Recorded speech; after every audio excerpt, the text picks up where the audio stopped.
From chronic pain to sports injuries, get Asia's leading joint care under one roof. Your journey to mobility starts at Sunshine Bone and Joint Institute by KIMS Sunshine Hospital, Gachibowli or Begumpe. Book your consultation today. ప్రస్తుతం శ్రీనివాసానంద సరస్వతి మాట్లాడుతున్నారు, లైవ్లో చూద్దాం.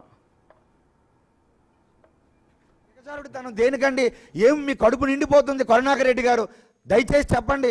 తిరుమల క్షేత్రాన్ని అపవాదులు వేస్తున్నారు, మీరేమో రకరకాలుగా కథలు అల్లుతున్నారు.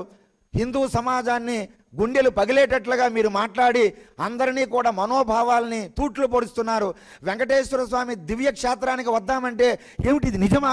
కరుణాకర్ రెడ్డి గారట మాజీ టీటీడీ చైర్మన్ మాట్లాడుతున్నారట అని ప్రజలందరూ అనుకోవాలని ప్రతి పూట మాజీ టీటీడీ చైర్మన్ అటువంటి దాన్ని వాడుకుంటూ భయాందోళనలు కల్పిస్తూ రకరకాలుగా ఆలోచనలు మార్చివేస్తూ అపనమ్మకాలని మీరు సృష్టిస్తూ ఇది ఎంతవరకు సమంజసం? దీనివల్ల మీకు ఏమొస్తుంది అసలు?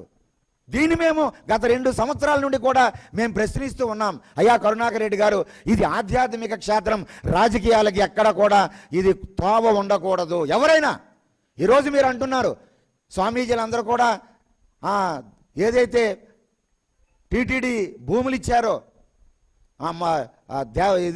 దేనికి ఒబరాయ్ గ్రూప్ హోటల్స్కి, ముంతాజ్ బేగం అని మీరు 7 స్టార్ హోటల్కి ఏదైతే వెంకటేశ్వర స్వామి దేవస్థానం భూములు కొండ ఆనుకునే భూములు ఇస్తే దానికోసం మీరు ఏం మాట్లాడలేదు అంటున్నారు. కరుణాకర్ రెడ్డి గారు ఆమనేరదీక్ష చేశాం, మేము ఆమనేరదీక్ష చేసాం కూటమి ప్రభుత్వం ఉన్నప్పటికీ కూడా.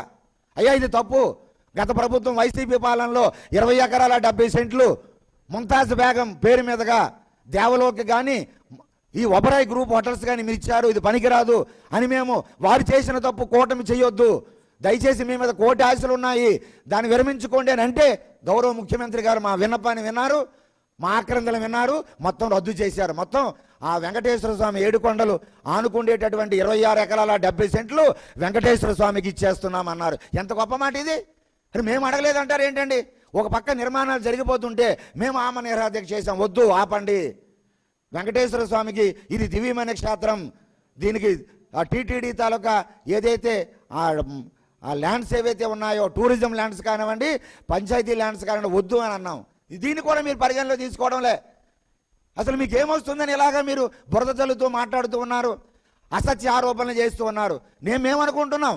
హిందువులందరూ మీ ప్రభుత్వాన్ని తిరస్కరించారు, హిందువులందరూ మీ ప్రభుత్వాన్ని పక్కకు నెట్టారు, మీకు 11 సీట్లు ఇచ్చి పక్కన కూర్చుని పెట్టారు. కాబట్టి హిందువుల మీద ద్వేషం, హిందువుల మీద పగ, హిందూ దేవాలయాల మీద పగ మీకు ఉన్నది సుస్పష్టంగా మాకు అర్థమవుతుంది. ఇప్పుడు మీ అందరికీ కూడా హిందువులు ప్రశాంతంగా ఉండకూడదు, హిందూ దేవస్థానాలకు భక్తులు రాకూడదు.